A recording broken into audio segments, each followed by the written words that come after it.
Oh, happy Shabbat to everyone. Welcome to Yada Yahweh Radio. It's my pleasure to be with you. We've got our normal full cast of characters with the Illyrianator, Captain Kirk, and JB. How are you, fellas?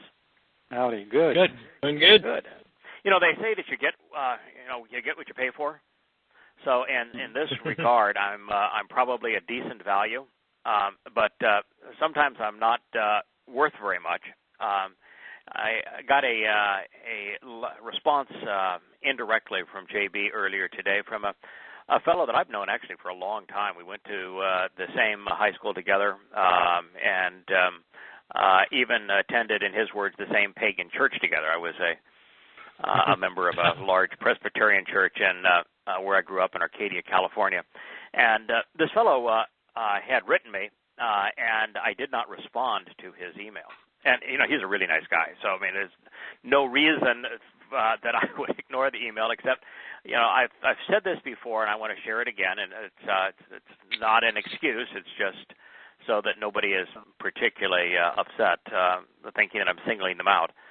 I go through periods where I'm focused on research and writing, and I just don't answer emails. I don't look at them. I don't answer them. And I'll go for sometimes a period of 2 weeks where I do that. And then there's sometimes where I'll go and I'll spend an entire day doing nothing but answering emails, and I'll go back, you know, 3-4 weeks and try to answer every email. And you guys get deluged with emails when I'm on a tear and I was going to say, I can them. attest to that.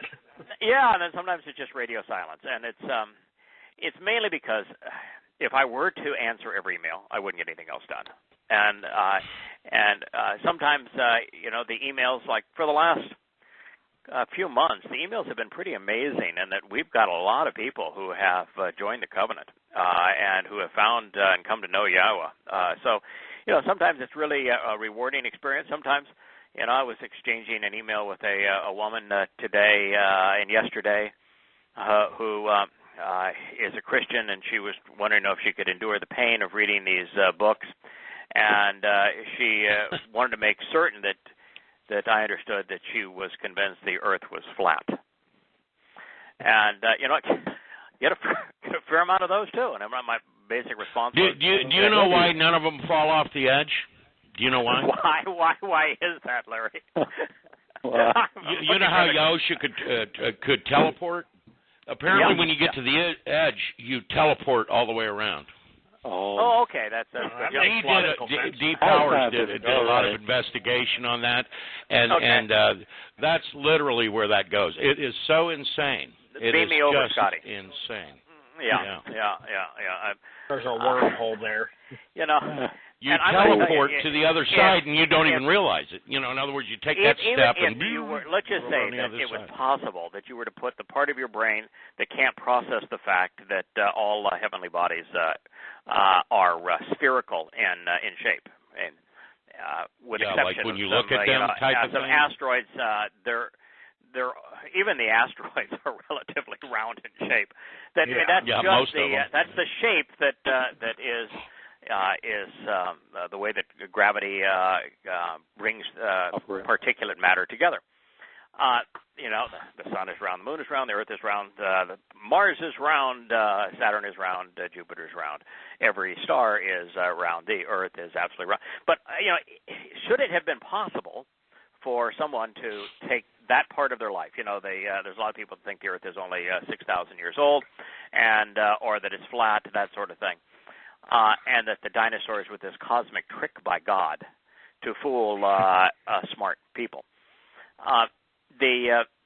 If you could, and then you could still apply reason and logic and thoughtful investigation of the evidence and come to know Yahweh and understand His covenant and accept it.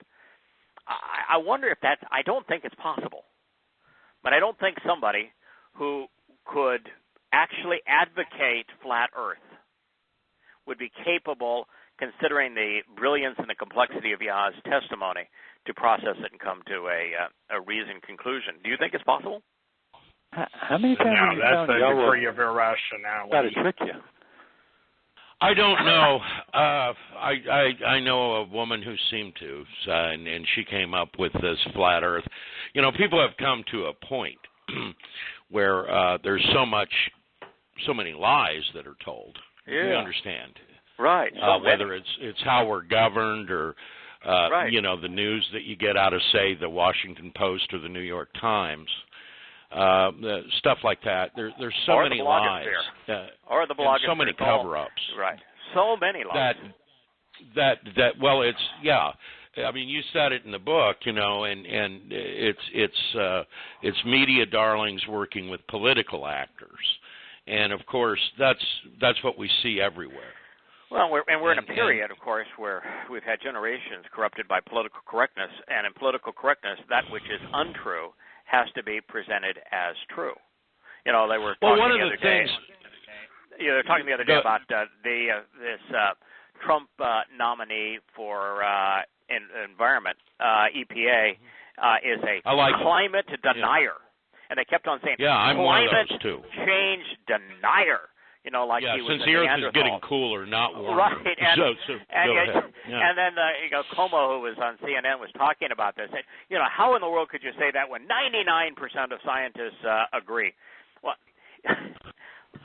you know how they got that figure? 99%. Man has contributed to global warming, and of course, they never want to put it in context and say the Earth is going through its cycles. The cycles. It's going through a cooling phase. Around 600 years in length, they go from warming to cooling. We actually are in a warming period. The last cooling period of about 600 years ended around 1850. So we are in a slight warming period. We're a long way to the apex of it, but that's the reason why the glaciers increase and decrease over time. And actually, warming, if you look at civilization over the last 5,000 years, because these are 500 years, 600 years in length, we've experienced quite a few of them. Civilization does a lot better during the warming times than it does during the cooling times. Because you've got time to grow. You've got time to grow more food. But, I mean, the bubonic plague happened during a cooling period, and the plague still exists today, but it doesn't devastate humanity because we're not in that kind of an icebox situation. Anyway, that's not the reason that I brought this up. This fellow, who a really nice guy.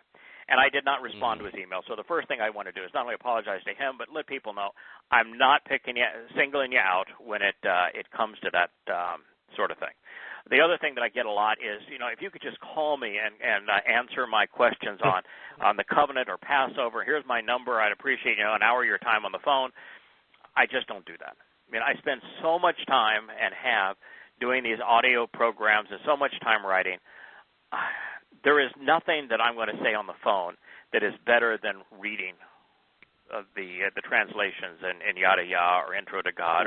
That's more my bailiwick anyway, and I have done that with people who have asked you to do that. I've done it myself. Yeah, and I'm glad. I'm glad. Thank you for doing it. That's more my thing. I mean, than I mean, that's what I do. Yeah, it is. And I'm glad I'm glad you're doing it, but I just want to let people know I'm not picking them out when I don't call them back. It's just not my thing. Okay, so this individual that I went to high school with and went to the pagan church with said, that I use the term Torahless One, and he wanted to know how I came up with that name. And so I spent better part of today and a little bit of yesterday looking for where did I come up with the name Torahless One. And while I did not find Yahweh using the term Torahless One, because that's not his name. No one is going to call him the Torahless One. I'm referring to him as the Torahless One because I think that the term Antichrist is too inside to use. Because he's actually you'd be talking about me then. You'd be talking about me when you said Antichrist. Christ is not a title that has anything to do with God. And this fellow is not going to be anti the image of the Christian Christ. He will be very similar to the Pauline Christ. So he can't be the Antichrist. Right. You've got to come up with a name to describe this fellow. And by Torahless One, I'm not saying that is his name. He actually has a name.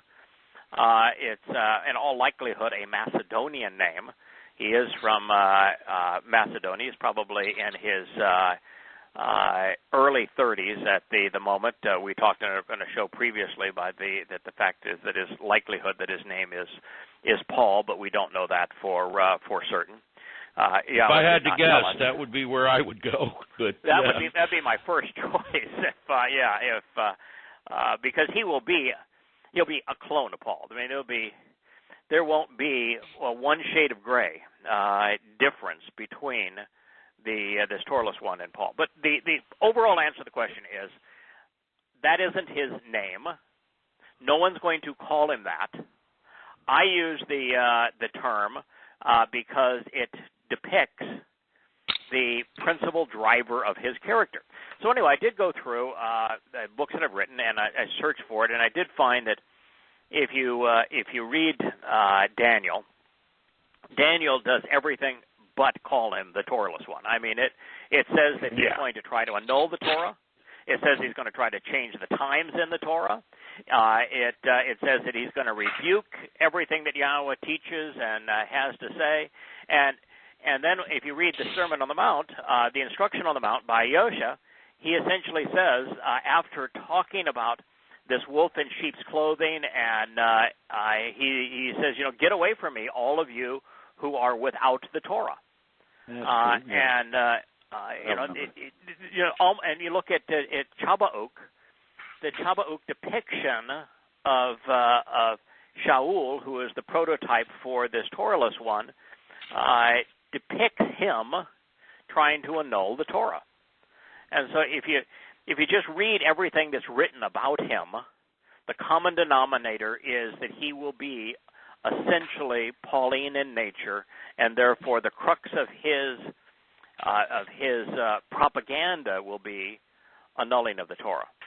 Now, so my answer is I just wanted a descriptive title because I was not comfortable using Antichrist. Antichrist, by the way, is not a scriptural term either, and he's not going to be known as the Antichrist.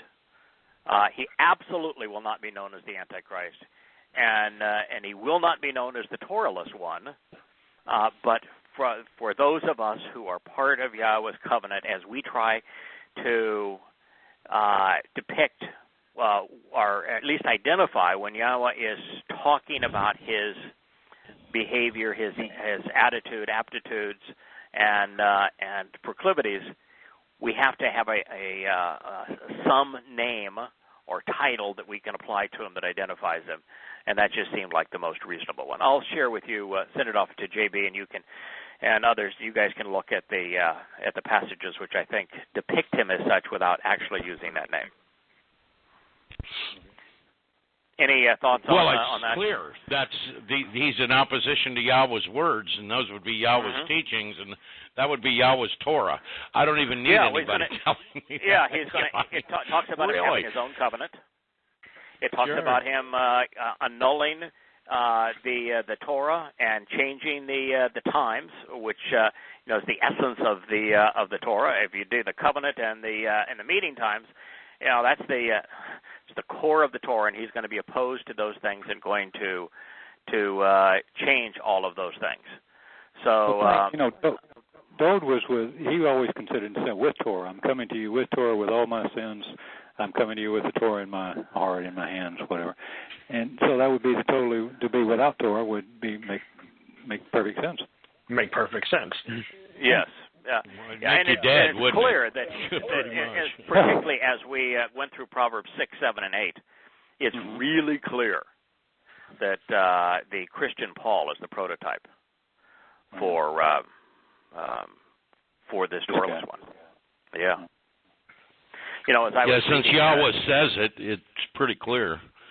Oh, and you can clearly call Paul the Toraless one. His whole spiel in fact, was about how we don't need the Torah. Yeah, it's part of what I have in this thing. Paul twice calls himself the Toraless one. So it's pretty straightforward there. One of the things that was interesting, though, is I was reading through Daniel, just trying to see if there was an actual nomenclature that was used, and it has, it talks all around it without actually giving him the title. And I think that's by design. He has a name. He'll be known by his name. But it talks about how he is going to present himself as the leaders of old, the emperors of Rome, the kings of Babylon, of Assyria, of the pharaohs of Egypt, all of these egotistical leaders presented themselves as gods. And he's going to present himself as a god. And it says that right there at the end of Daniel. And it also says that he's going to essentially bribe people into submission, which means he's going to forgive all loans, and that's how he's going to bribe people into submission. And it talks about how there are four countries, in essence, one east, one west, one south, one north of him, that are going to provide assistance for a while, and then animosity for a while. So the whole thing is it's a absolutely fascinating read. It's amazing that Yahweh provides us with that amount of information on it. And the thing that is most amazing is that the only reference in the Torah, Mizmor, and Nabi to anything that could be remotely considered Messiah, from which Christ is a extraordinarily crude and errant translation. Bastardization, because it's based on Kriso, which means to drug. Yeah, and on the back of money. On the back right, of money. And of course, and if it were, that's right. It means to drug. It's the application of drugs, and of course, it to try to translate Messiah would be one thing. To transliterate the Greek word as if he had a Greek title, and then to make that his last name, like this person said, I'm a follower of Christ, or I'm a Christian, and you go, then you're an idiot. Here's your sign. But the only place where there's anything that could even be remotely considered the title Messiah is found in Daniel. And in Daniel, where it has Messiah, and we don't have either of those two in the Dead Sea Scrolls. We don't know if Messiah or Messiah was written. I think it was probably Messiah, but you don't know. But both places in the Masoretic text, it is an adjective, and it's not preceded by the definite article. So it absolutely is not a title. Yeah, it's not ha-Messiah. Yeah. There's no question about that. And it doesn't exist. And it is, as an adjective, it is modifying one of the Hebrew words for messenger. Yeah, so yet at the same time, we know for a fact that Ma'aseh was referring directly to Yahusha. We know that for sure. Right. I mean, and we have 22 times that Ma'aseh is written in the Torah, Prophets, and Psalms.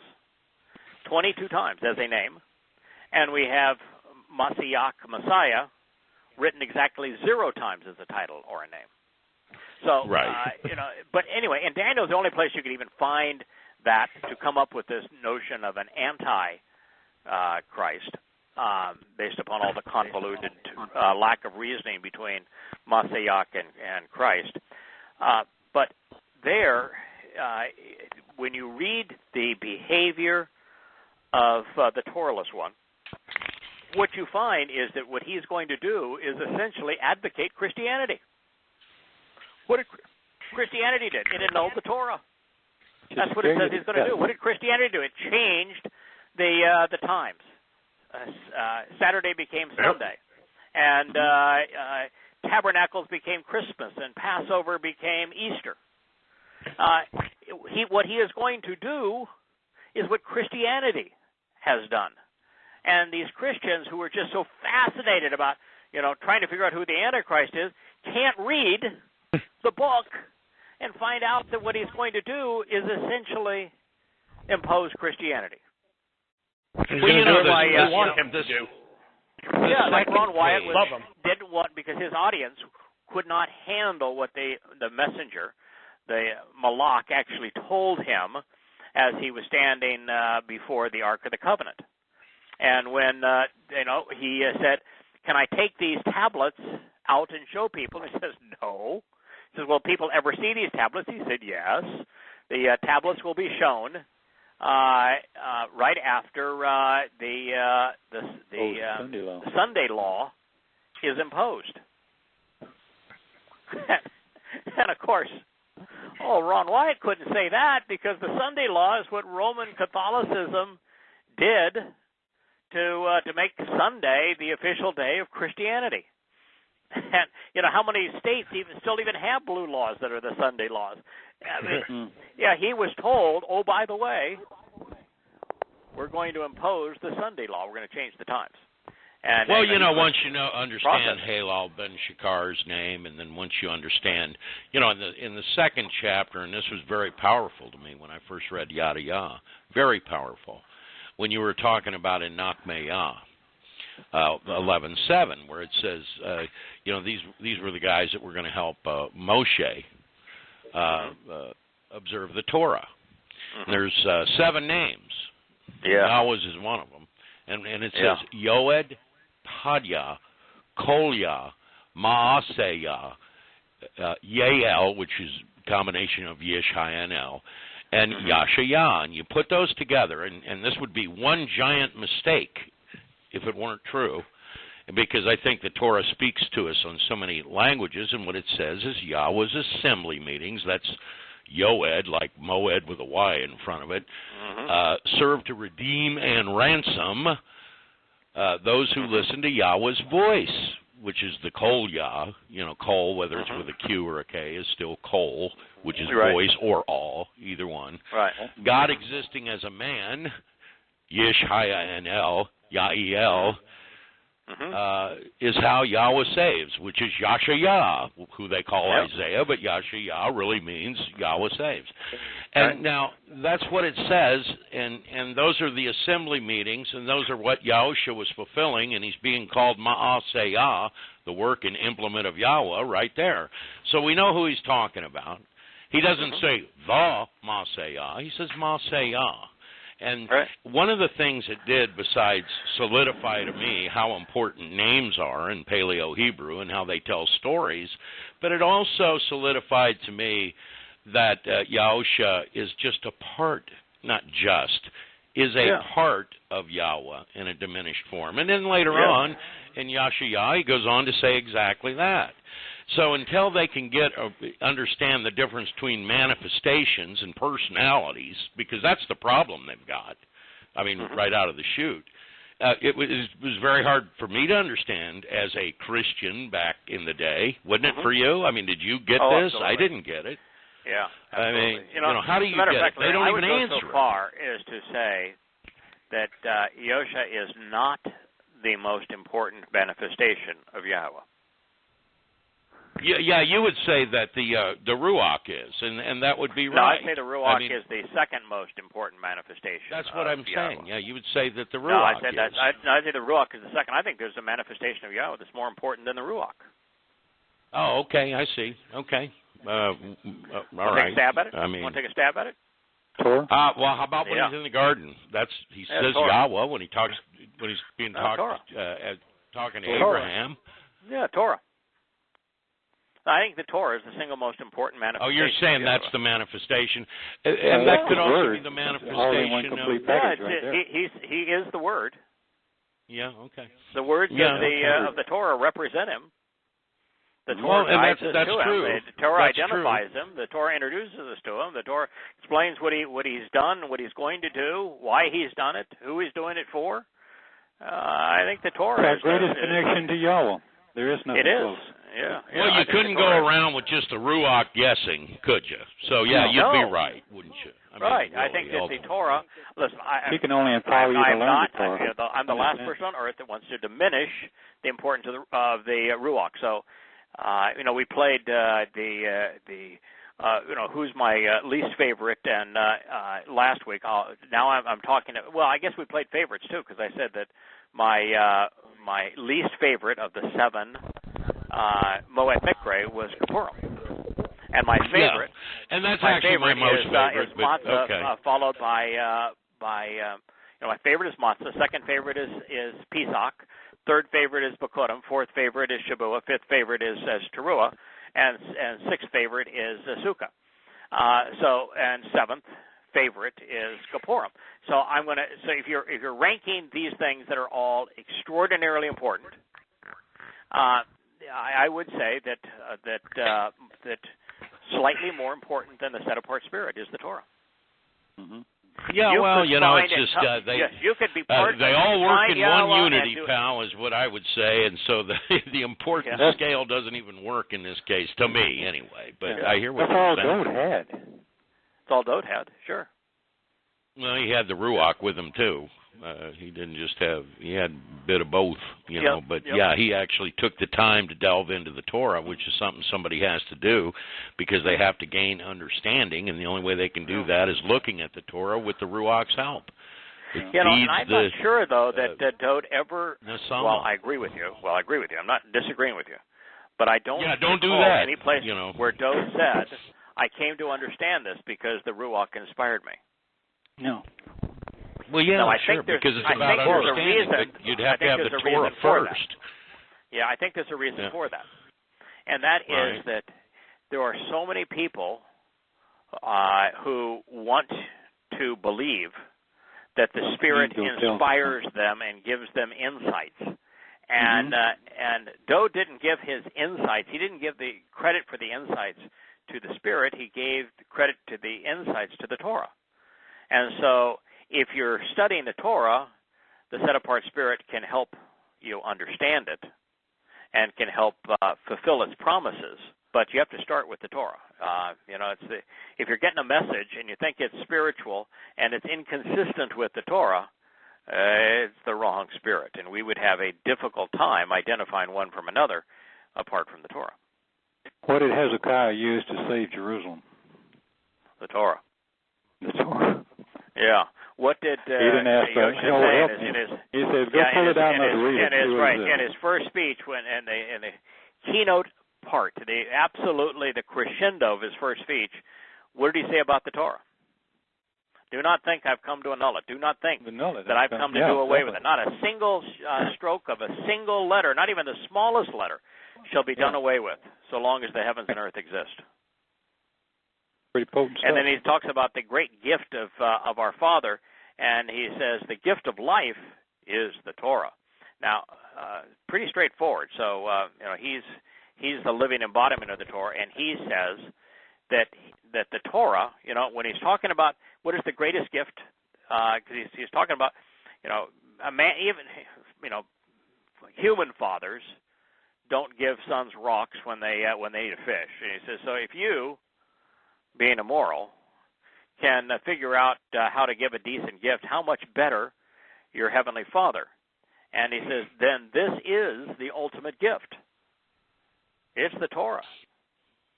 So even Yosha valued the Torah above himself. Mm-hmm. He didn't say I'm the ultimate gift. He said the Torah is the ultimate gift. No, I'm not even disagreeing with it. I mean, you have to have the Torah. I mean, fulfillment's important. It's all important to me. So I don't. Yeah, and by the way, I don't even distinguish. You are correct when you said doesn't want the other. But you said there's a unity here.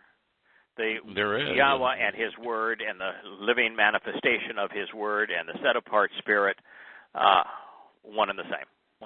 And Dabarimi says we'll act as one unity, and so it's all for one purpose, and we know what that purpose is.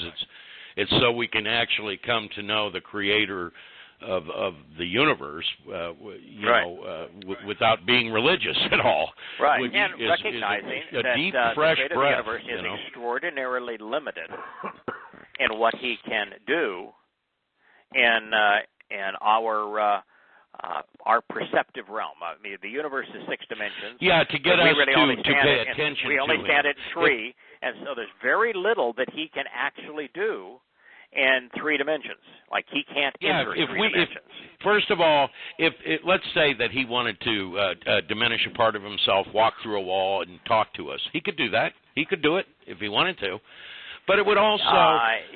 He could set apart a part of Himself as a form of energy to walk through a wall.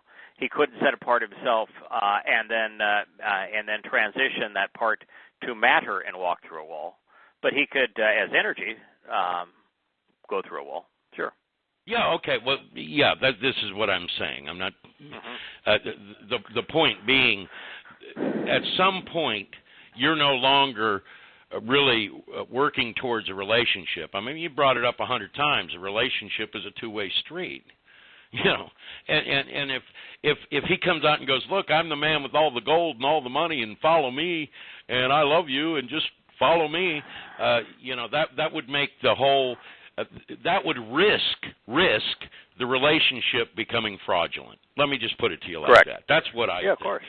Yeah, of course. That's where I'm at on this thing. Yeah, Yahowah not only has the restrictions of a 7-dimensional construct can't enter a 6-dimensional universe, much less enter a 3-dimensional realm. The best he can really do is provide color and light and sound. There's a number of things that he can provide in that 3-dimensional realm, but he himself cannot enter it. But by the same token, the moment God imposes himself for who he actually is, the relationship our becomes world, fraudulent. Yeah, it risks at that becoming point fraudulent. there's absolutely no choice. You know, you can be afraid of him or you can be awestruck by him, but in terms of accepting him or denying him, there is no choice at that point, and that would defeat the whole purpose.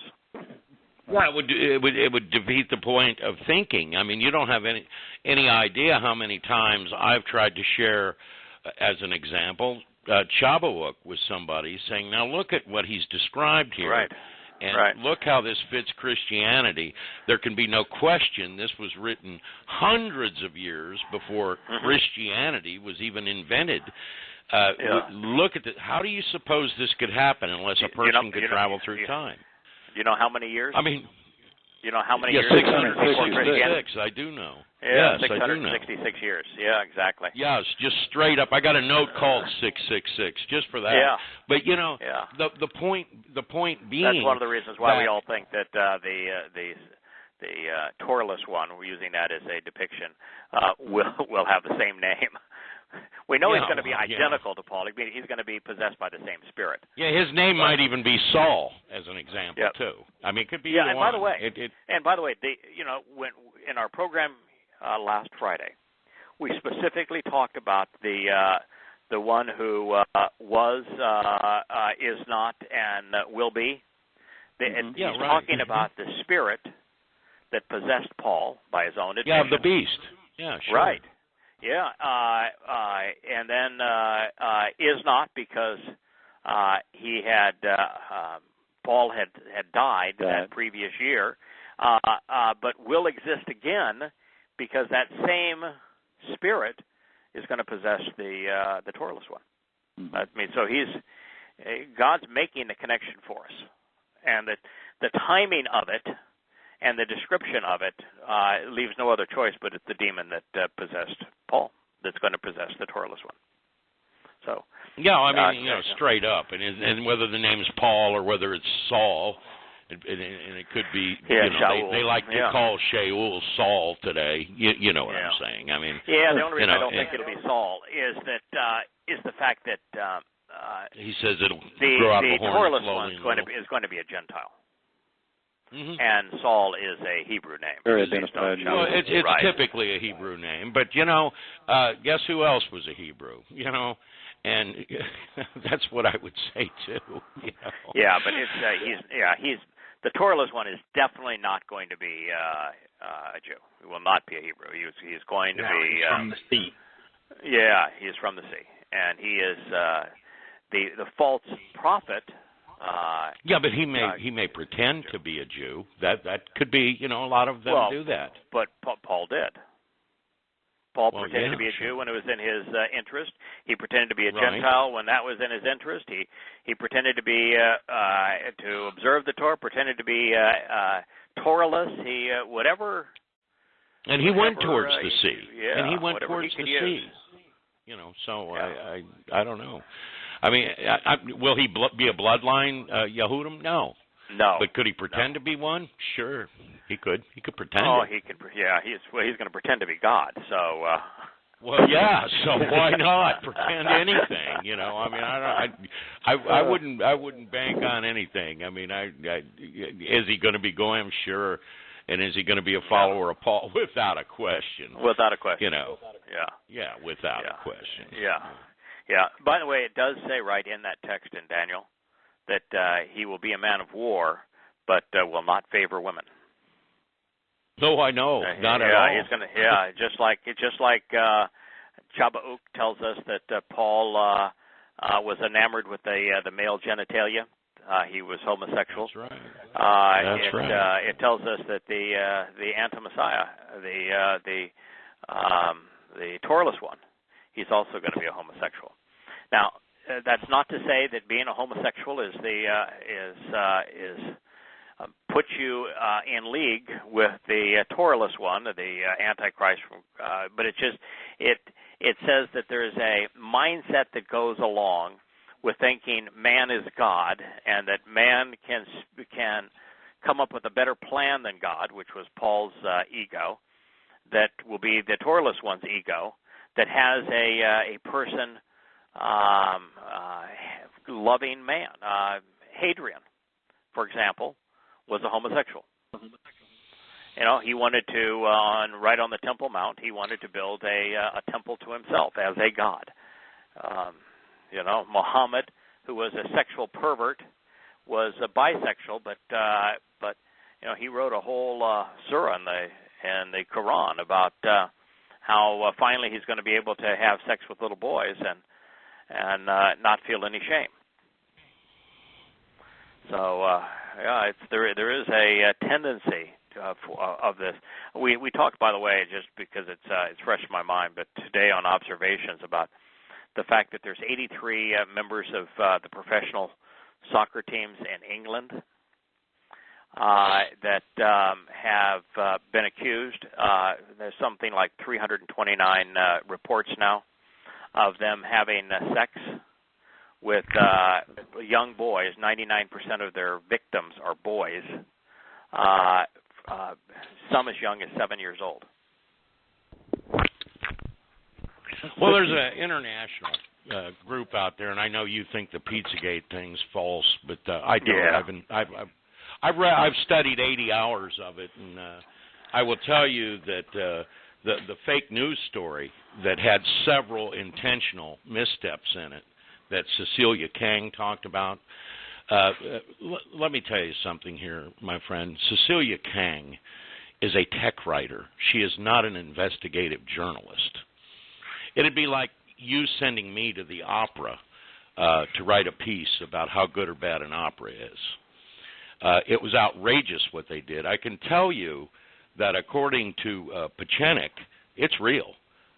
Yeah, and I'm absolutely convinced. Let's just not go there. I am 100% opposed. It is real. Yeah, it is absolutely real. No. I've looked at the Instagram pictures attached to these people. I will concede have you seen them? I will concede that Bill Clinton is, in all likelihood, a pedophile for the time that he has spent on the Lolita Express. There's no excuse over 20 for that. times. Yeah, and so is Hillary, by the way. Yeah, he is absolutely a sexual predator. We know that for certain, and he is in all likelihood a pedophile, and that there are a lot of people that wanted to spill their guts on them that are now dead. That causes one to, and they're clearly money grubbers with what they did from being bankrupt to the Clinton Foundation, which serves their lifestyle, selling out America. They are awful people, but we have to be really careful on what we accept as true. Like the New York Times, as an example. This would be an outrage to accept what they write as true. That wouldn't it? I mean, I've never seen a bit of truth come out of those people. Of the newspapers that I read, at this point, the Washington Post has become the worst. the least reliable newspaper. Oh yeah, it's trash. The Washington Post has over the time that Jeff Bezos, the Amazon guy, has bought it, has become the least reputable newspaper, least accurate, and but the most accurate newspaper that I read, when I read a story and it's an investigative journalist story, by far the most accurate is the New York Times. But Kang is an investigative reporter. Why would you put her in there? I wonder why she would write that piece. You know, I'm looking at a picture here of a band, and it says for all ages. And this was Ping Pong Pizza putting it on. Guess what the name of the band was? And this is for all ages. The Sex Stains. Now, I'm just going to ask you, if your child told you they were going to an all-ages show to watch a band named The Sex Stains, would you be cool with that, or would you maybe call the police, or what would you do? I mean, well, the police can't do anything about the name of the band and the name of the band. Yeah, why would you have that in a child's pizza joint? Yeah, I don't know. I just have to ask. It's not enough. Yeah, that's just that's not enough. But it's I've got 100.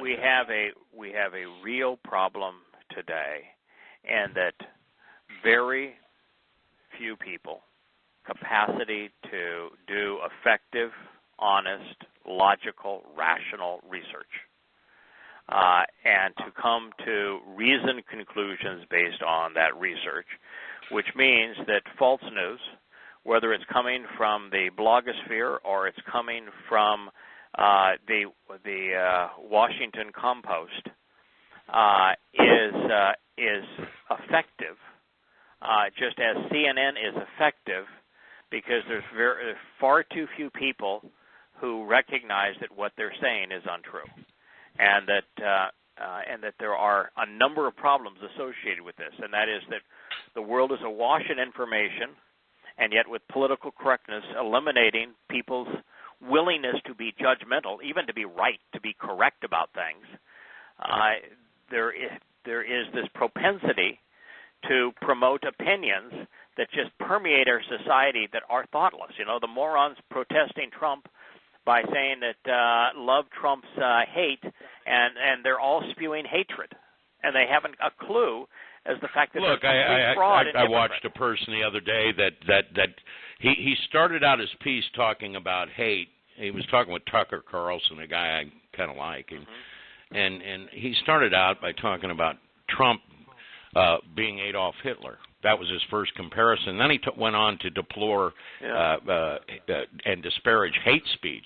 Tucker Carlson said, and I hear the irony sirens. Hitler, I mean, it was just engaged insane. in hate speech because there is absolutely no connection between the free enterprise model espoused by Trump for all of Trump's failings, and he has many.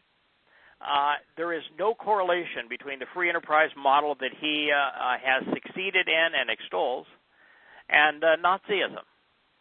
They're not. Right. I mean, one socialist. To compare it to, and all these protesters were carrying these little, fascist signs, and it's as if they received no education and they have no clue as to what fascism is, or the fact that they're 100% all socialists bordering on communists, and they don't realize that fascism was a socialist party, and that the difference between fascism and socialism is essentially nil, and the difference between fascism and communism is only on property ownership. Mm-hmm. And since property is controlled, totally controlled under both regimes, control and Trump's ownership.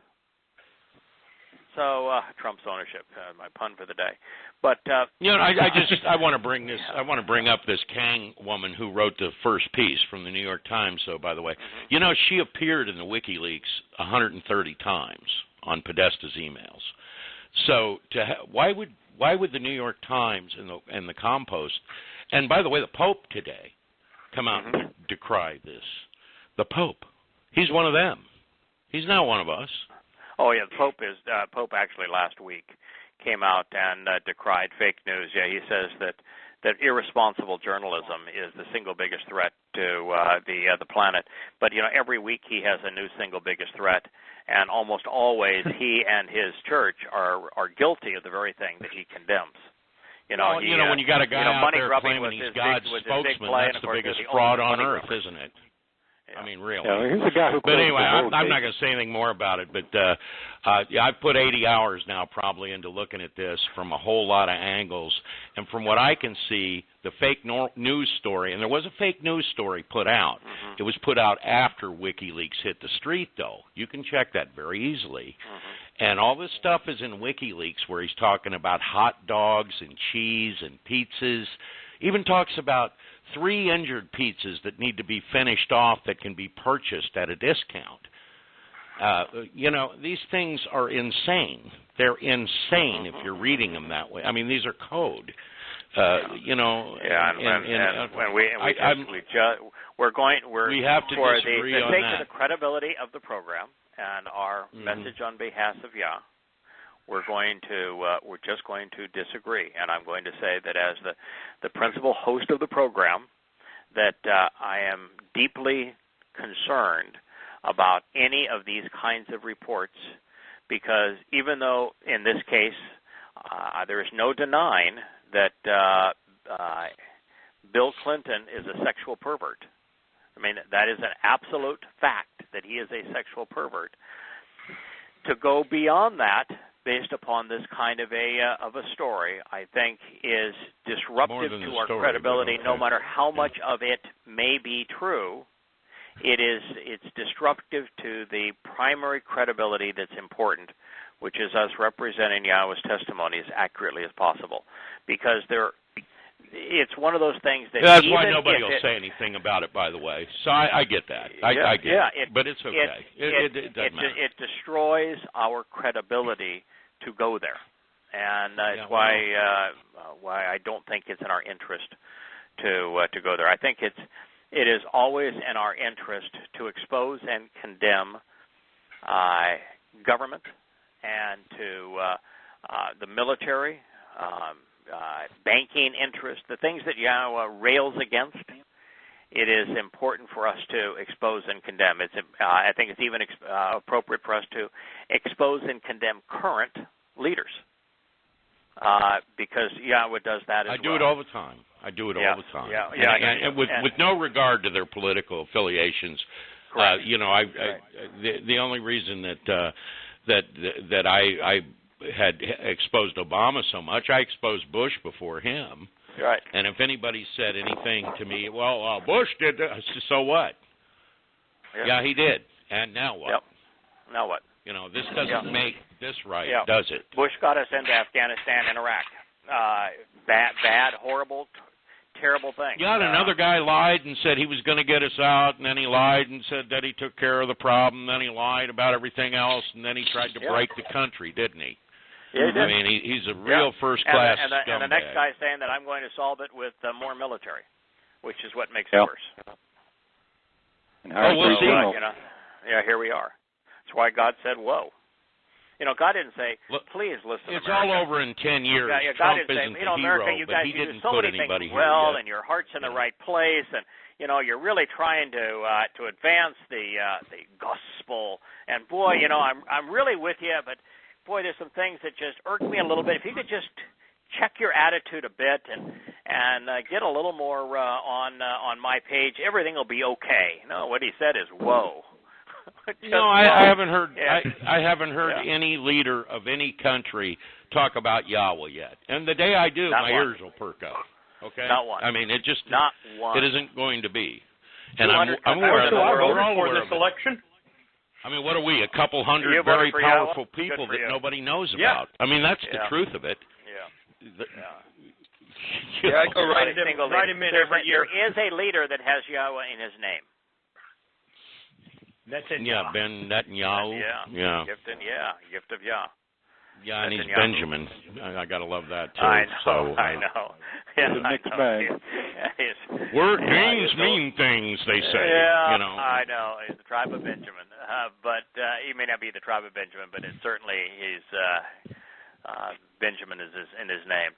All right, where we left off in observations was we began with 2:15. 2:15 speaks right to the heart of the issue. God's listing all the things he's against. He's gone and condemned political leaders, religious leaders.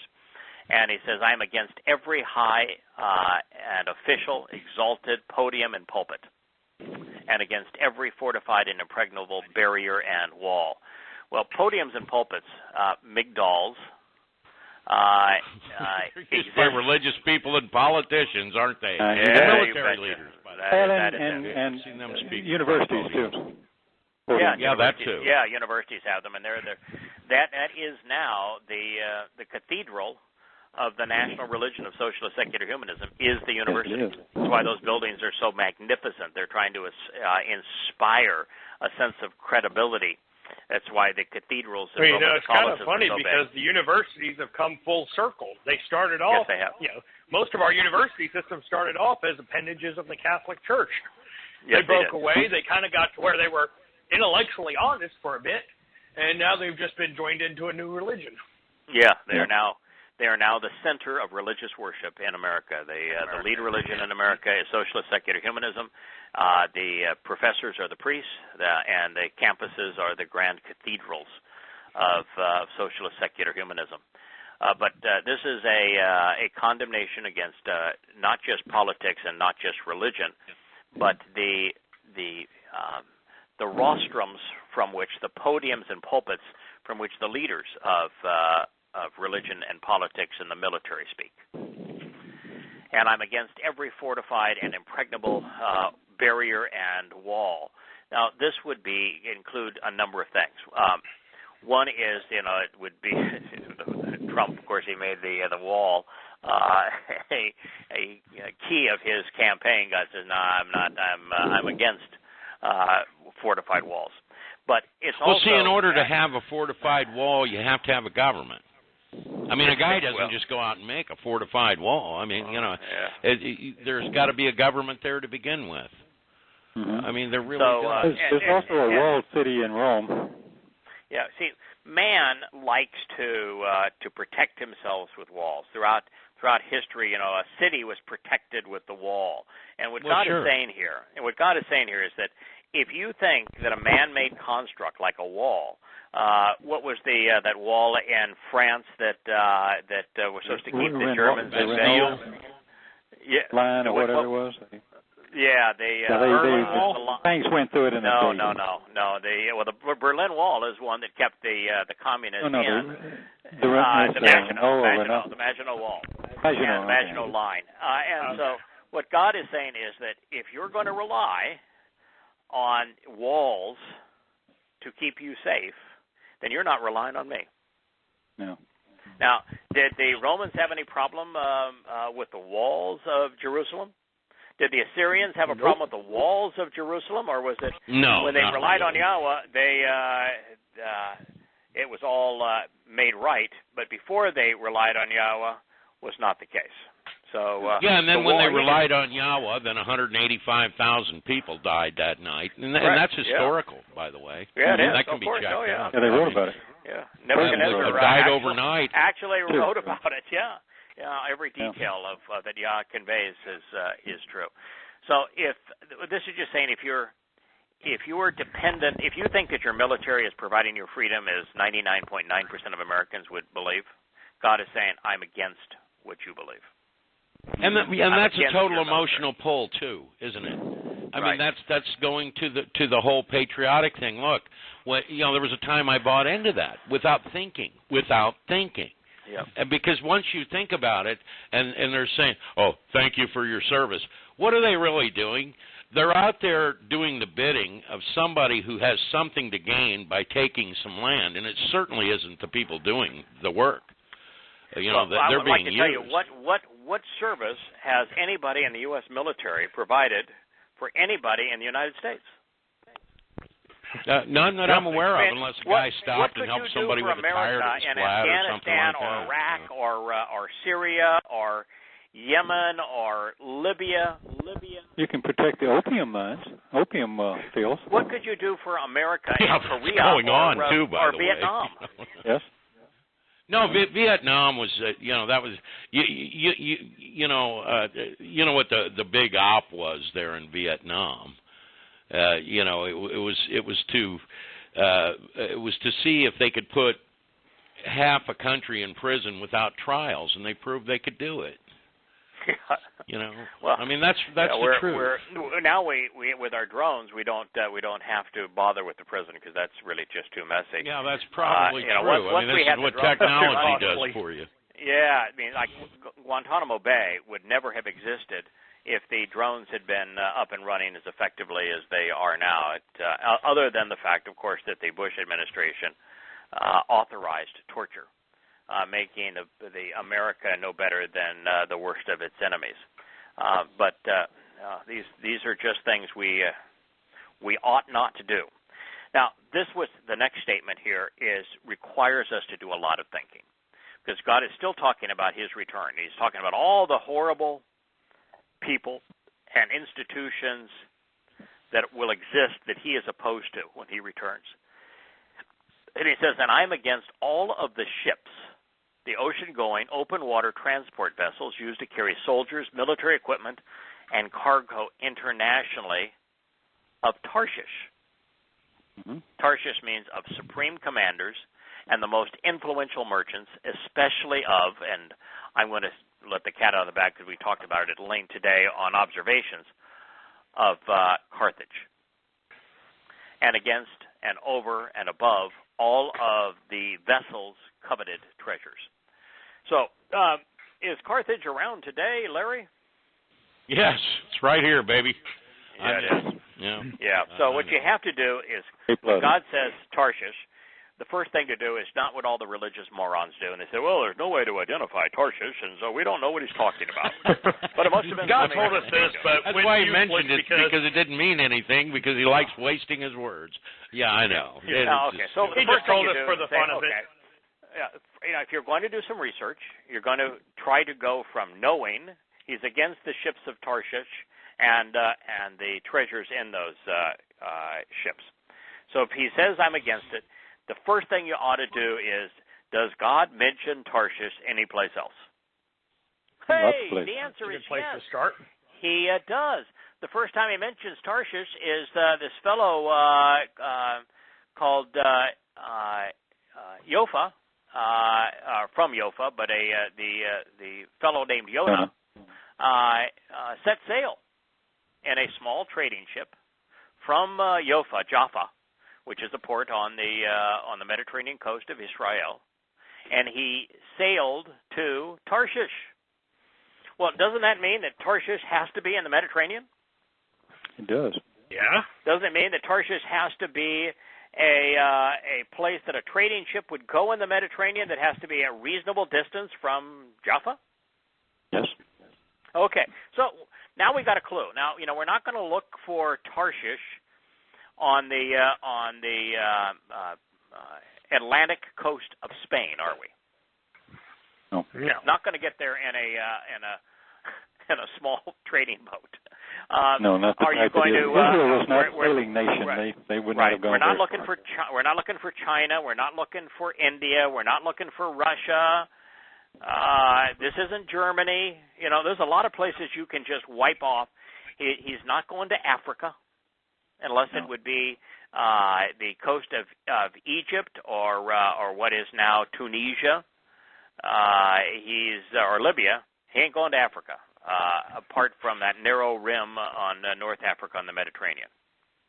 So it's got to be in what we would consider to be the Turkish coast, Greece, Rome area, or the Carthage area, which was the capital. Was right near what would be in today's Tunisia. Mm-hmm. All right, so that's the first clue.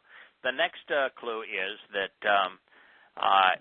Ezekiel 27 and Isaiah 23 says that Tarshish is where King Solomon, in partnership with King Hiram of Tyre in Phoenicia, acquired great amounts of metals, including silver, gold, and tin, for making of bronze and iron. All right, so our next clue is that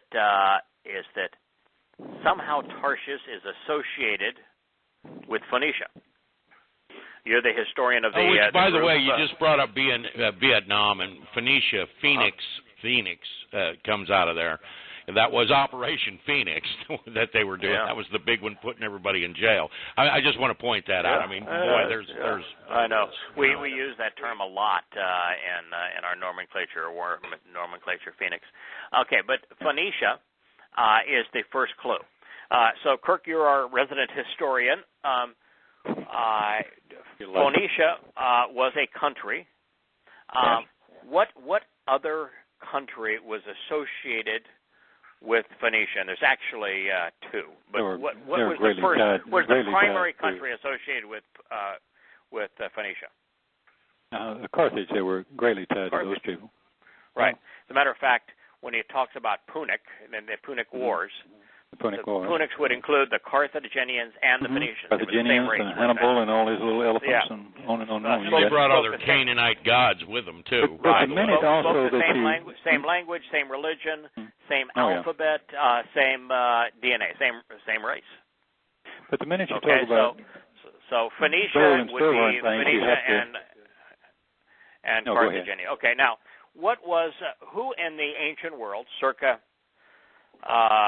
the time of Dode, 1000 BCE, to or Solomon, 900 BCE, to the time this is written, 750-ish BCE.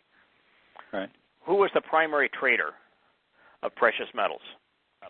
Well, it had to be the Phoenicians and/or Carthaginians. It'd be Carthaginians, yeah. Right. Sure. And how close did the Carthaginians have a monopoly on these particular metals? Carthaginians, without doubt. Yeah. They had an absolute monopoly. Absolutely, yeah. On these metals. They controlled, because they also controlled all of Spain, and that's where, and through England and so forth, where all this stuff is mined. Right. Yeah, their primary mines were in Spain. And then they brought and what they did is they figured out a way to use limestone to refine the metals, particularly tin, which was instrumental. Tin was like saying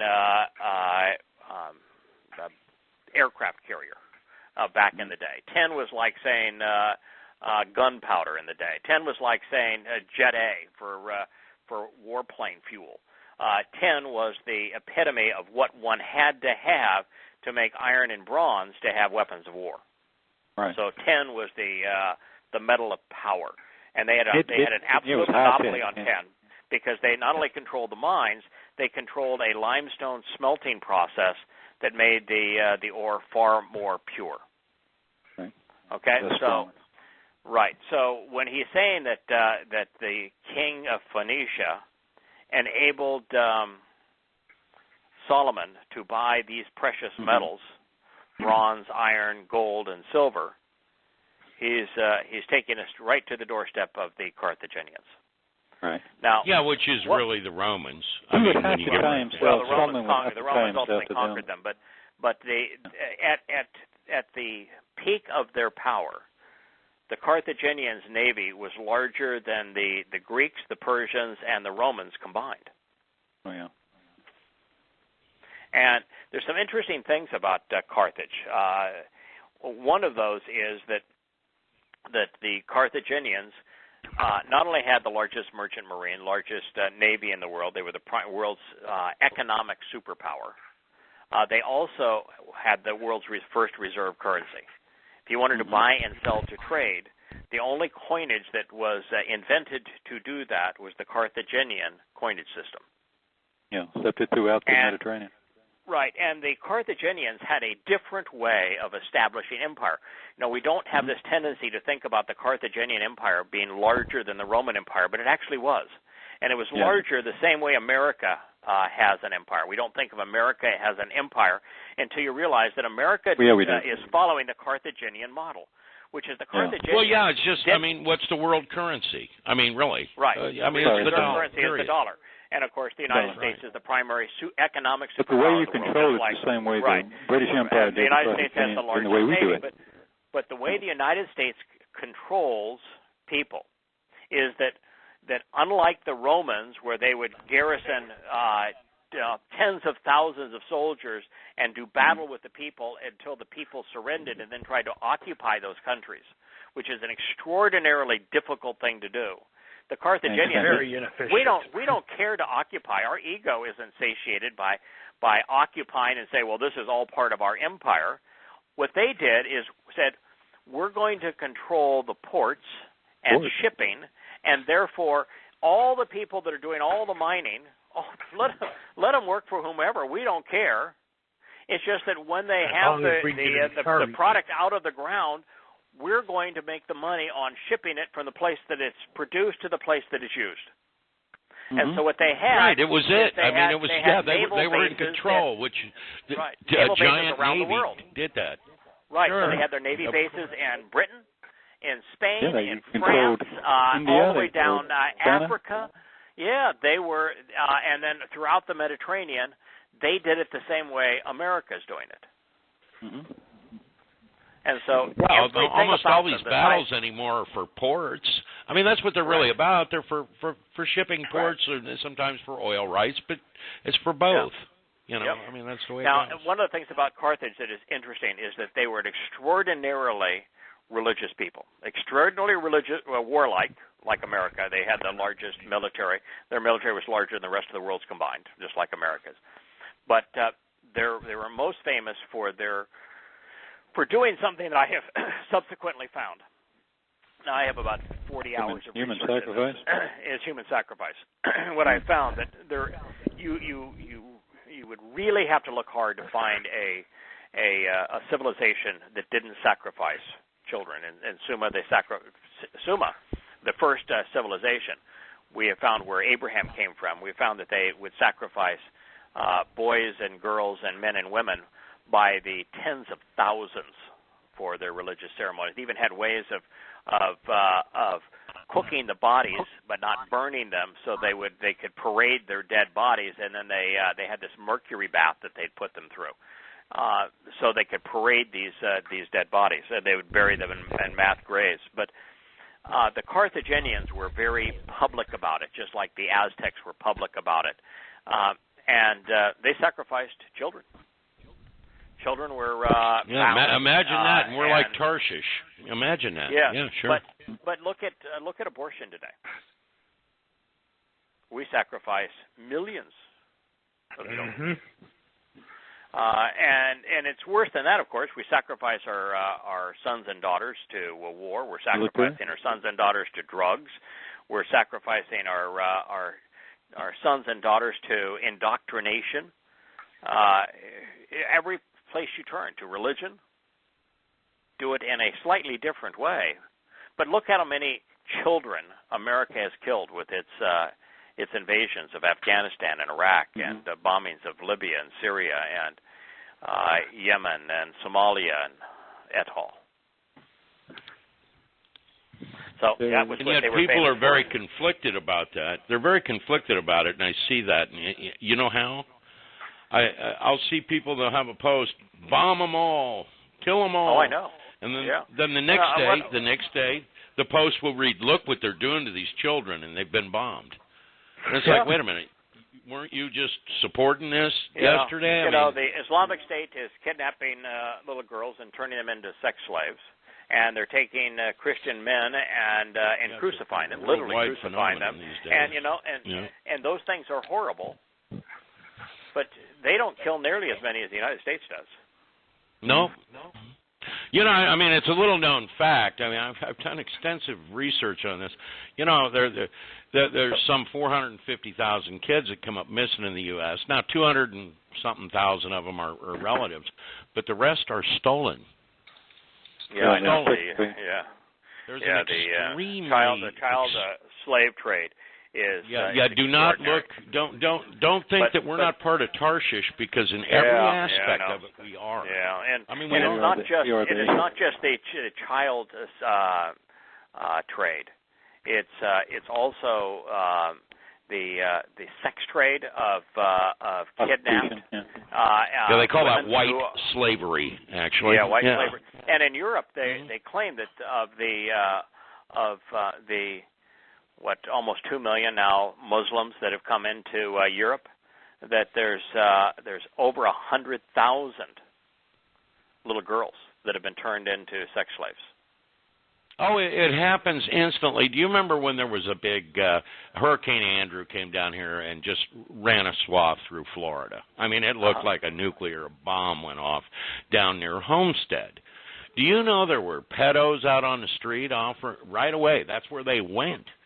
And they were coming up to mothers down here in Florida asking to buy their children from them. This is how blatant it is. Like they're just looking to buy a sandwich or something. I mean, make you a good deal on your car. It's just it's that blatant. Well, these people. But look at the story out of the UK. 83 soccer players, football players in the UK and the professional teams involved with hundreds of little boys, some as young as 7 years old. Well, you got that. You've got up in, they caught a giant pedophile ring and up in Canada. Do you know how many people were involved in it? 70,000 people. 70,000. And they went from... If the guy that I think is the second worst human being on the history of the earth is Hadrian. I think Muhammad's probably in third place. Hadrian I'm going to put in second place. But somebody wants to argue that Paul's number one in terms of most hated person. You know who Hadrian's love was? Mm-hmm. Young boy. Yeah. Who was Paul's love? You got the Dutroux affair over in Belgium. And when they finally, the police would come to the house, they'd hear children yelling, and there'd be a couple of honest cops, and they'd be going, "What is this?" And the head guy'd go, "There's nothing here. We can't prove anything." It went all the way from the very top down to the local cops in on it. We had a general telling the Afghanis yesterday that you can rely on America continuing to support Afghanistan, which is, of course, what we said about Vietnam, and didn't turn out to be true.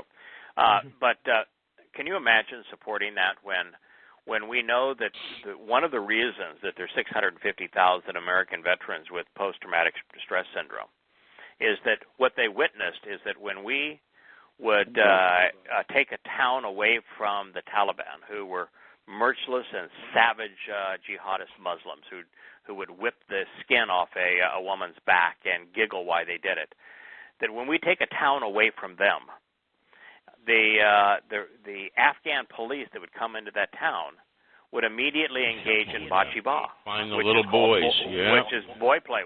It was the number one sport in Afghanistan, and they would go bocce ball, and they would go and kidnap, steal the cutest adolescent boys from their homes, and they would chain them to beds, strip them naked, and sodomize them.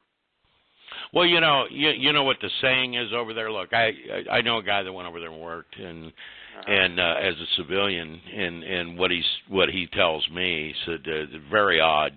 Their saying is, women are for children, but little boys are for fun, and they mean it. Yeah, they mean it. It's prevalent. Yeah, they mean it. Hey, y'all got to tell me some good news before the night's over. This is yeah. Yeah, this is good news. This is how awful it is, and it's worldwide. They're going to last for about another few years, Kirk. So there's the good news. You got to deal with the Presidio incident. You got to deal with Boys Town. You got to deal with Lincoln, Nebraska. Or the Roman Catholic Church with 70,000 boys and girls that were abused by the Roman Catholic Church. And then the Pope decrying false news. I mean, think about these things. Yeah, you got the Finders. Did you ever hear about the Finders? It was very weird. And actually, the New York Times wrote about this back in the late 80s, I recall, where, they found all these little children that had been sexually abused and all this.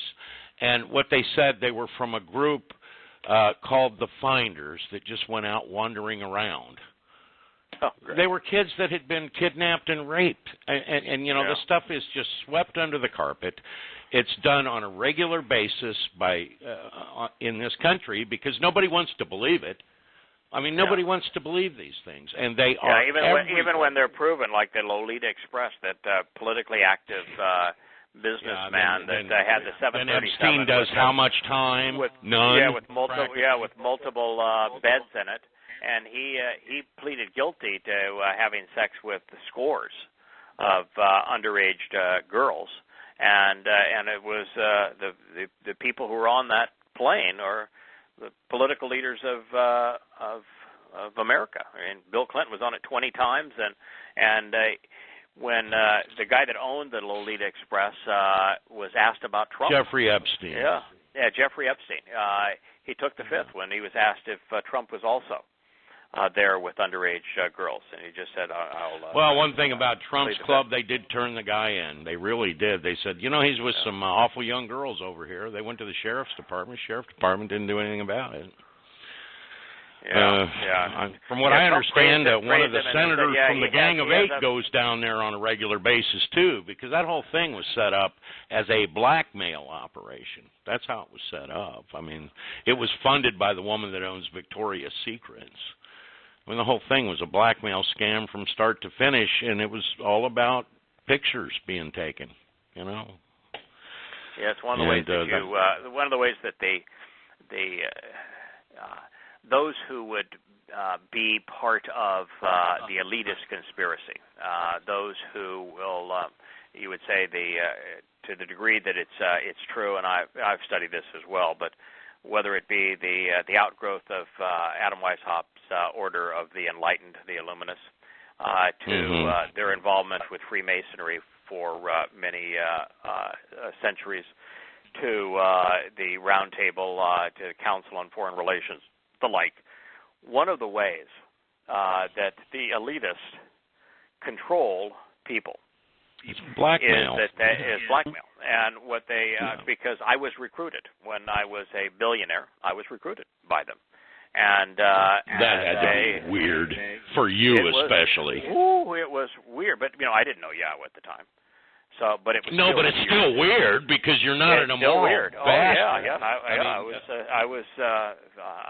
I know how they go about trying to in the mafia you'd be called a made man, which is to be in the mafia you have to commit a crime that the mafia has the records of. That if you choose to not obey an order or you choose to leave, they will expose that crime and you'll be disgraced and lose your freedom. Well, and it's the old honey trap, isn't it? Right, honey trap. Sure. Yeah, it is the honey trap, and so that is how they go about controlling. And if you're going to we know play, there are very, very, very despicable people in very, very high places. And they do blackmail each other, and that's how they climb the ladder, that and assassination. But I have to tell you, if you think about this, since, the intel agencies are claiming, they've been knowing about this for, decades, what does that tell you about our intel? Our intel is just a blackmail operation. Oh, of course. That's all it is. It is. It's designed for blackmail. Why didn't they stop it? That's how a decent man would stop it. That's how J. Edgar Hoover built the FBI was strictly as a blackmail operation, and that the NSA today and its spine is essentially a blackmail operation. Yeah, well, I'm just saying. Now, let's say you, Kirk, and JB, and Craig, you're all out at a dinner theater, and you find out there's this group of people raping kids. Well, I mean, what are you going to do? Write a story about it, or do you think you might put a stop to it? If you had the power to stop that, wouldn't you stop that? Well, you would if you had absolute knowledge that it has occurred, you would do everything you could to try to. You would stop it. That's my point. So if we've got intel agencies that prefer to take pictures of it and then do nothing about it, what does that tell you? Blackmail. Disgusting. It doesn't make you feel too good. Speaking of history, was it Claudius that was the emperor of Rome? That didn't like Rome, and he had his own little private island off the coast of that was Naples. Tiberius. Pardon? Not Tiberius. It was the one that led. It was before Claudius. There was Caligula, Claudius, but the other one lived on the island. He never. Maybe it was Tiberius. Okay. And he would bring Caligula over as like his nephew type of thing. And Caligula had his own issues, and so did Nero. But there was Tiberius that had his own private island. and it was filled with young children as sex toys. And then when he finished with them as a sex toy, he would have his soldiers throw them off of the highest wall onto into the rocks of the ocean. Correct. Yeah. So this kind of bizarre, perverted behavior has gone on for a long time. Well, and it's something nobody can relate to. You can't. No decent human being. One, how can a child excite you? I mean, really. Yeah, really. And then how can a child beyond that, suffering why would a nation excite like you? America put its government on Capitol Hill, mimicking the Romans on Capitol Hill, and call the government body the Senate, and then design all their buildings around Rome, and then choose the Roman eagle as their symbol, knowing that the first emperors of Rome were all perverts. They were all bestial. They were all absolutely despicable. Mm-hmm.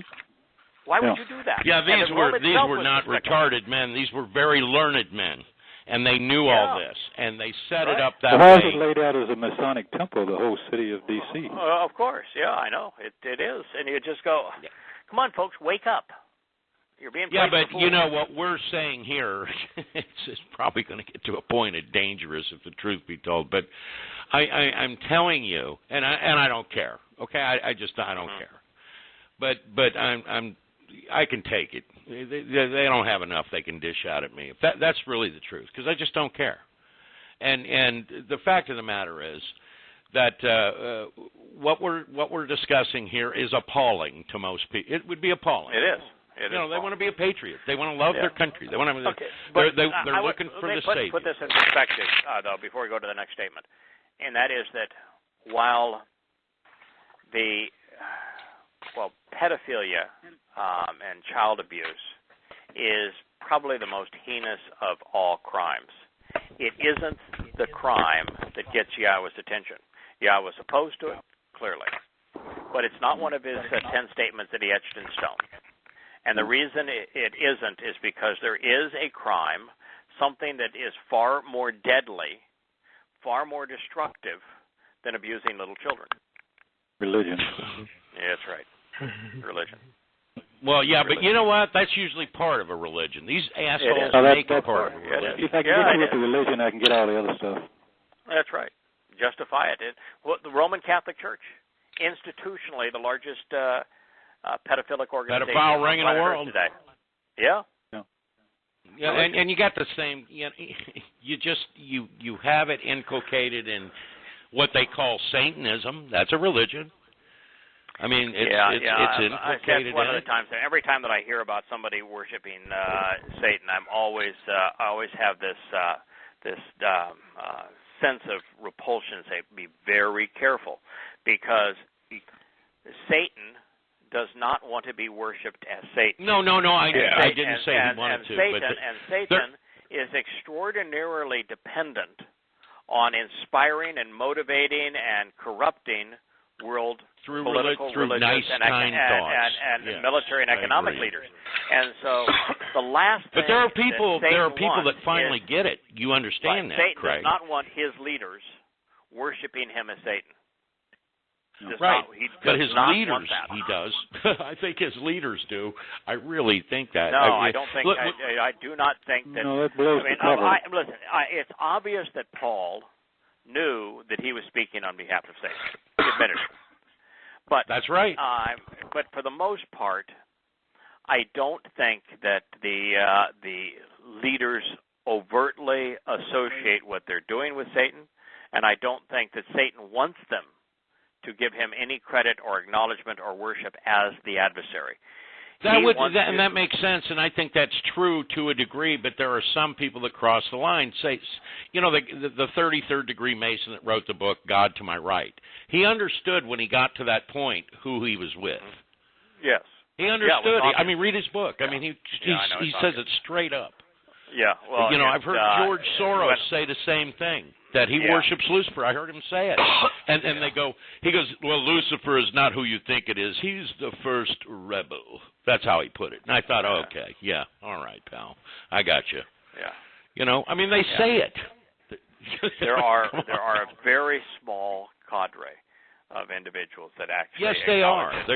Right. Their followers are the idiots. But even in their case, they would be like Soros, which is to say, oh, come on, it's Lucifer that I'm worshiping, but not as the devil, not as the adversary, as a demon, not as Satan, but that's right. as the source of power and enlightenment.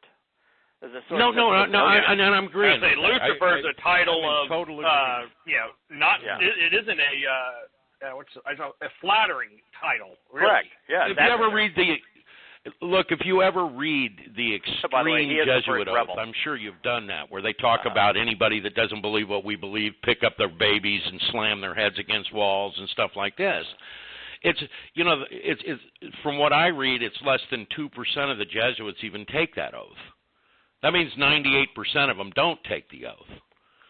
Until you get to the very top, you don't even know what's going on. But do they still put on this pious, as I read Morals and Dogma, act? Sure they do. It gets to the 33rd degree Mason.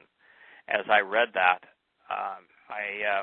you did read it. And ultimately, I read Morals and Dogma up to the point of the 33rd degree Mason, because there was a reference, some references in the Quran that I was having a very difficult time understanding.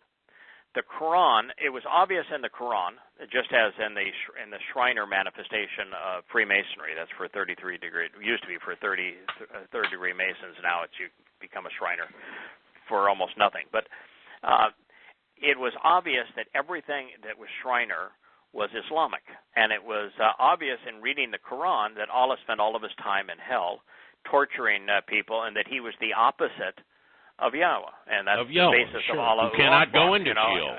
Allah is the greatest. So it was obvious that that's where Freemasonry ended, was with Allah as Satan becomes God. And as I was reading the Quran spoke out against Satan, and yet Allah is Satan. And I said, now why would this be? Why would that conflict exist? And that's when I read Morals and Dogma and explained the conflict. It says, that ultimately Satan is no longer seen as the adversary, but instead as the emissary of power and light. And so it's Satan doesn't want to be known as the adversary. He wants to be worshipped as if he were God. And so that's the whole nature of Freemasonry. It's the whole nature of the Shriners. It's the whole nature of so many of the world's elite. It's the nature of Christianity and Islam. They are worshiping Satan as if he were God. And that is a horrible, choice, but that's the choice the world has made. You get that. This is something actually Lisa and I had discussed. The two-headed eagle, the one looking one way and the one looking the other. But they share the same heart and they share the same wings. I think that's east-west. I think that's Islam, Christianity. I really look at that way. I really do. It could be. Yeah, it could well be. I think it is. Yeah. I'm pretty sure. Islam doesn't have too many references to eagles. But no, it Christianity, doesn't. Of course, but Christianity Morals and Dogma sure does, and the Scottish rites and all that. Yeah, and that whole focus on the Orient, and if you look at read the introduction to the King James, and he is presented as the great Zion of the Orient and the great seer of all things Orient, and so the looking to the east is listed throughout the Torah as looking to Babylon. Right. And so anything that looks to the east is looking toward Babylon. And so well, I think that was pointed out in Shabbat or in 7. I think maybe it was the Masal 6 or 7, where it says describing the beast, saying it's the Roman looking Empire east. too. Yeah. The Mashal actually speaks of of the beast being towards the east. Yeah. Yeah. Yeah, the beast is to the east. And again, it was like getting into what we're into here. I mean, where it was describing the final player in the U.S. and all that yet again. And called it Babylon, basically. Yeah, right. Yeah, well, I mean, the Whore of Babel exists to the very last days. Yeah, it was calling until it's fallen. People out of it, and ultimately falling just before his return. This is the next statement that we'll spend our program next week on. It says, "And the arrogant man shall bow down in submission, after being brought down and humbled, and then reduced in stature. Shamach, he shall collapse, falling prostrate in surrender, crouching, cowering down in capitulation, shall be reduced to a lowly and little existence, muted and diminished. And the rebellious nature and spatial dimensions, room of men, shall be diminished. So approaching the set-apart aspect of Yahweh will be inaccessible that day, which is his day." Now, this is the second time God has said that this is his day, and his day, I told you, my least favorite of the 7 most favorite days is Yom Kippur, because it has nothing to do with me other than my love of Yahweh, and I know this day is the most important day to him. He wants to reconcile with his family, and so, when somebody you care about cares about something, you care about it, and that's his day. Well, it's why it's my most important day. It's the one I like the most. I'm going to tell you why. Because I don't see Don't get me wrong. I have to have Pesach. I have to have Matzah. I have to have Bikurim, and I have to have Shabuah. I have to have them, and I understand their importance to me. But you know what? If it makes Yahweh happy, He gave me life. That's the most important one to me. That's my position. You're a good friend. You're a good friend. I am. I really am. Yeah. Can't argue with that. Now, what comes before that? It says that when he returns, there'll be no approaching him. So if you aren't already part of the covenant, you ain't going to get there. These people that want to wait till the last minute, I'm sorry. But now he's going once again. The arrogant. What's going to happen with those who are self-important? Oh, they're going to get diminished. They're going to be humble. They're going to have to bow down in submission. So this is that explanation of every knee shall bow when he's talking about the leaders of the world. That's what losers do, don't they? Right. That's what they do. That those who would have the world capitulate to them are going to have to bow down in judgment before God. If you're one of those that are bowing down, you're in serious trouble. Yeah. God That's right. They're going to bow down before him. And then what he says he's going to do is that he is going to take their rebellious nature, their spatial dimensions, and they're going to be diminished. Now that's he doesn't even say he's not even going to kill them. They don't get that. Wouldn't be appropriate. They don't get that lucky. They have misled others. They have to be accountable for leading others to their death. So those people are going to be diminished, and diminished is far worse than being killed. Oh yeah, far worse. Yeah, because they're going to be one-dimensional. I've thought of that, and I've told you I've thought of that when I've seen these people in solitary confinement in prisons, which is it's like an experiment to drive people insane. I swear it is. And I think that's all it is. And they have these insane psychologists running these places, and they're just awful people. And I have to tell you, when you think about being in a space where I'm drinking coffee right now. I can taste it, okay? But you could imagine being like one-dimensional, but you can hear, your consciousness is there, but you can't taste, you can't feel, you can't see. You're just forever. You would go insane instantly, practically. It's like being in solitary confinement without any light, without any sound, without any book, without any media device, feeling? with only enough food to keep you alive that is absolutely tasteless, so you have no sensation. There's a form of torture that is that puts somebody in on a bed of water. Yeah, they float them in water in a dark room, and it takes very little time before the person goes crazy. We are a social animal. We have to interact to survive, and lacking all deprivation of input, of light and of sound, of smell, sensation, of taste, of words, of sensations, of interaction, is just absolutely deadly to us. And so that's what God is saying. That's the consequence for those who are arrogant. The George Soroses of the world, the Bill Clintons and Hillary Clintons, in all likelihood the Donald Trumps, the George Bushes, the Pope Bergoglio Francis. You guys are in serious trouble. Angela Merkel, Petraeus. That woman's such a hypocrite. Did away with burqas, which probably 400 women wear in that whole country. Only got rid of the full face cover for religious. And then allowed 350,000 of them in there, and is trying to backpedal so she can be reelected. I got news for her. She's going to go the same way the guy in Italy went, the same way the guy in France is about to go. She's gone too. Holland he's gone. People have had it. He's not even running for re-election. It's so bad. But the reformer in Italy was voted down. He's gone. He's out of there. He did his last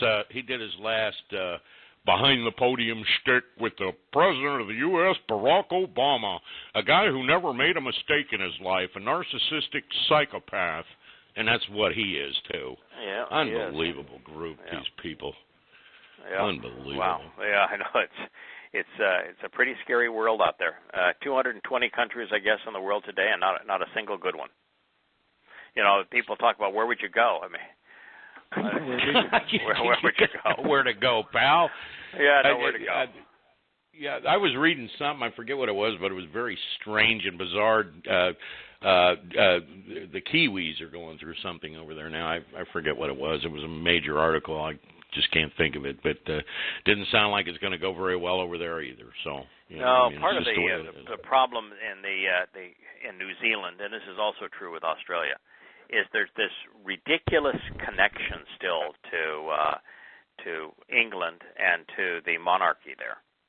And when Australia was formed as a penal colony, why would you have any loyalty to the UK and to the you wouldn't, would you? The monarchy. I mean, it's just totally irrational to have that loyalty. And New Zealand is quasi-socialistic. Their government is extremely left-leaning. And it is a society that is pretty much homogenized. But that said, it may be the nicest place on earth to live. I think you'd have to look long and hard to find a better place. Oh yeah, you're talking about the sheer beauty of the place, which is absolutely true. I think they filmed a lot of the Lord of the Rings. The people, the beauty. It's the fact that the military is extraordinarily small. That they don't interfere in much of the world. Pretty much isolationist. There's far more sheep than there are people. Yeah, which means they should be among the wealthiest people in the world, but because of the tendency for governments to steal everything, they're not. And they're very reasonable people down there, like our mutual friend David Dode. He's Crawford. Just a hell of a guy. He and I agree on nearly everything. I mean, we share posts all day. One of my favorite people on earth. He's the reason I wrote Questioning Paul. And his sons are terrific too. Okay. His sons are great.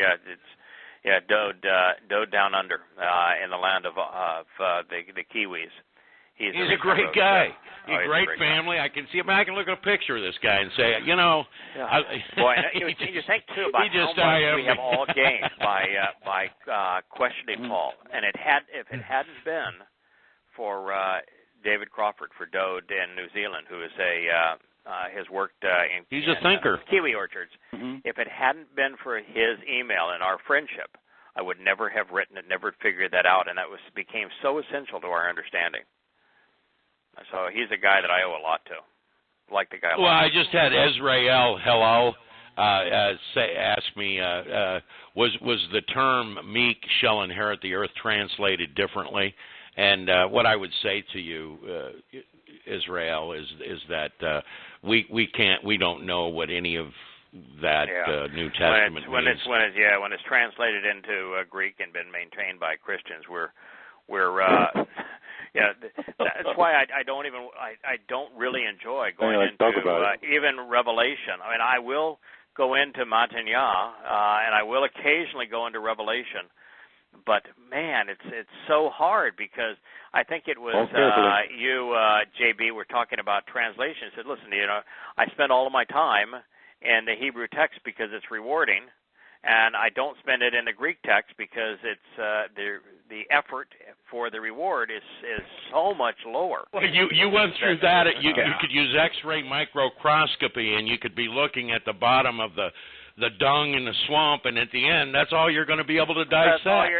You're back to examining turds in a swamp, and you just say, it's not worth the effort, and so it doesn't.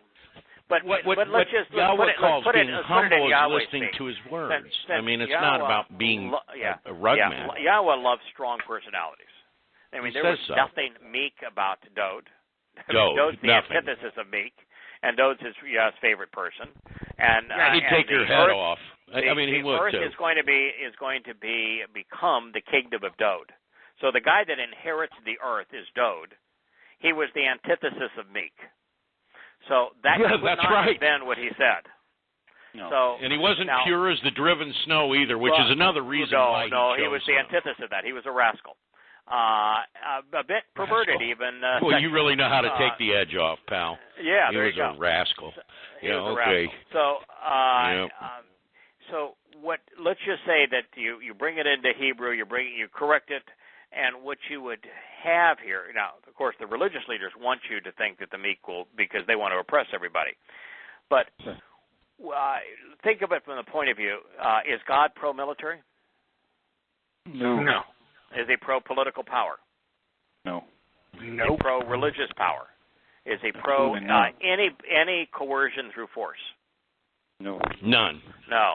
So those who are opposed to those things would be the antithesis of the powerful, correct? Mm-hmm. All right. They would be the antithesis of the violent and forceful. And we need to, there is a Hebrew word, I'm certain, that would speak of what it is to be the antithesis biases, and it ain't meek. But it got, through the translation from Hebrew to Greek to Latin to English, it came out. Well, at some point too, you got to remember they're trying to feminize everything. We're feminine in the Mother Church, and we're part of her, and all that. Really. There's a lot of things I like that are feminine. Not lest you be judged. For example, Yahweh's name is feminine.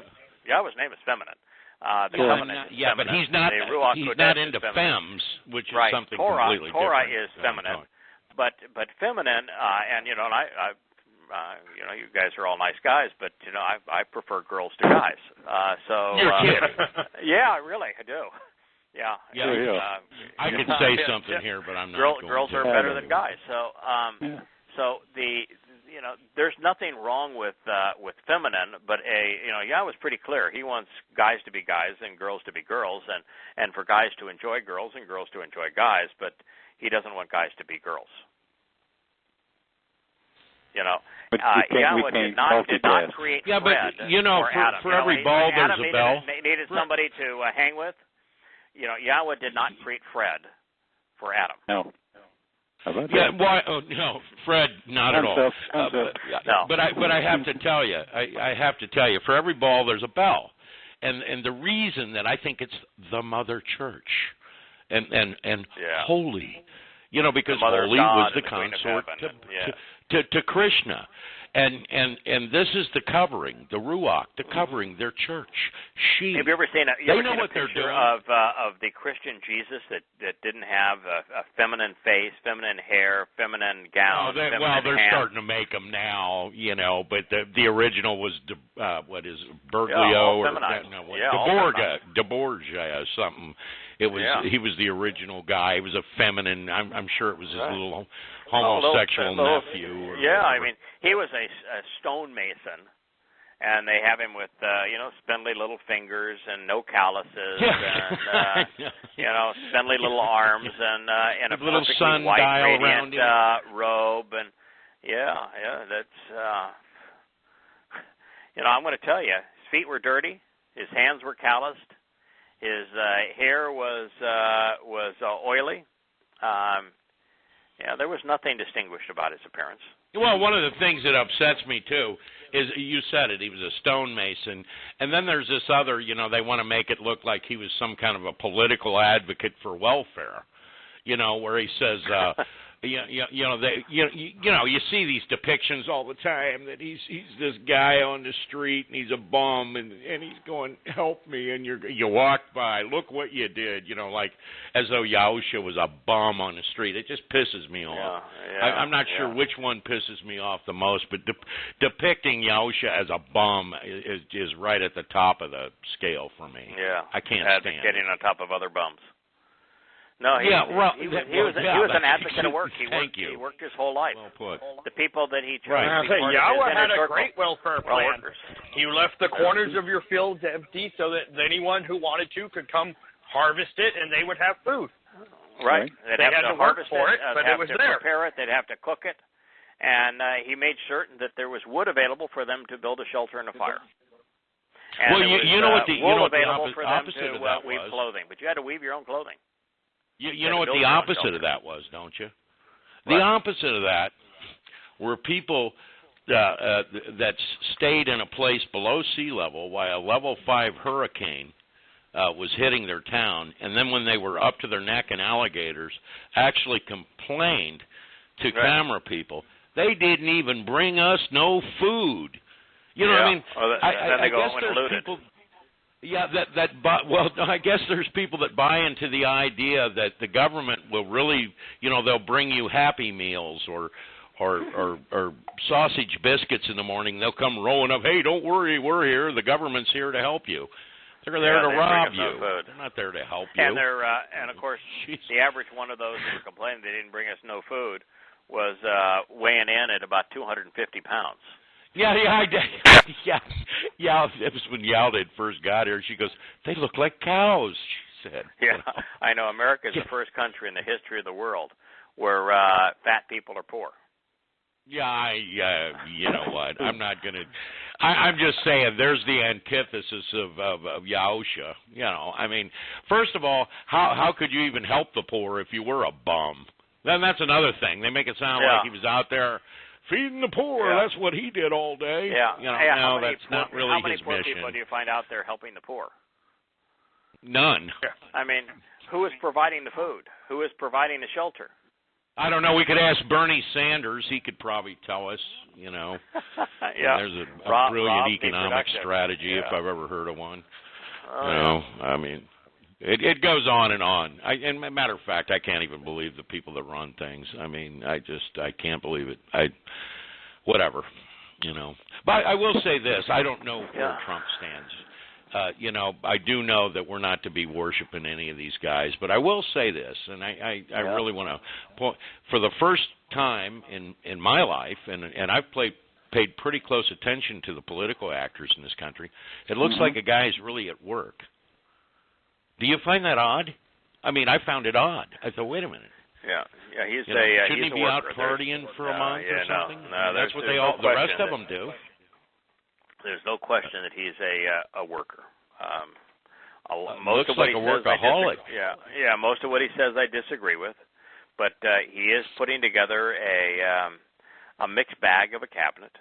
There's 3 generals. That's a really bad idea. That's because of our aversion to the military. But if you put yourself in his boat, somebody that doesn't know Yahweh, Right. You know, and again, I'm not going to get into intentions. I don't care what he's a patriot, so he would know the I think he really is the source of our means problem. what he's saying.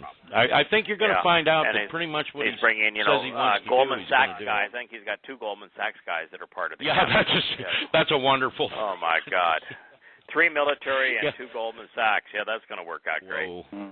You know, and I'm not sure what the Goldman Sachs thing is about, other than the fact that they robbed us all. I don't get any of this. I don't. So unless that's what it's about. Yeah, good luck. We're going to need it. Yeah. Well, I'm not going to argue with you. I don't think that America's demise will be accelerated or slowed by Trump. No. I think America's demise will continue on the same pace. We're on a timetable here. Yeah, and we know what that timetable is. Right. I think that we're going to go into debt at a higher rate under will, Trump than we did before Trump. What now? What did you say? Debt at a greater rate with Trump than we did without Trump, because he is going to maintain all entitlements while increasing the size of the military. Mm-hmm. No, he can't do that. He didn't say he was going to increase. He was also out today talking about how he stronger than he did. Many times. I'm not going to get into the nuances, but he gave a speech today where he said, "Don't you think we're paying too much in the military for planes and ships?" He said, "Look at this. Look at what this, F-130 cost, and blah blah blah." He said the Joint Strike Fighter. The original contract doesn't even look like the contract we end up with. Somebody's ripping us off. I'm going to have to go. I got some family coming, and they're sick. So I'll talk to you guys next week. we all got to go. You look at a battle group of an aircraft carrier, and you're dealing with that ship plus the support ships and the planes and everything else, and you get up to like $10 billion. Oh, you're into incredible amounts of money, but none of them started out with a bid to where they end up at. A Boeing 747-800 cost $230 million, and yet the Air Force One contract. They wanted $8 billion for the pair. And he said no. No, but Obama coming in, the helicopter for Air Force for Marine One. They were. It was something like a $6 billion contract for the friggin' helicopter for Marine One, and our country is so out of whack. Well, there's an insanity to it. We're at the top; they can never do any wrong, and I'll just leave it at that. I mean, I can't believe they've all been monsters and running things, and I'll leave it at that. Yeah, that's why God hates government. Well, fellas. I bid you good night, and we'll talk I enjoyed the show. I didn't mean to jump in out of turn there or anything. No, it's great. Okay. It's great. All right. See y'all later. Appreciate it. All good. Good night. Bye-bye. Good night.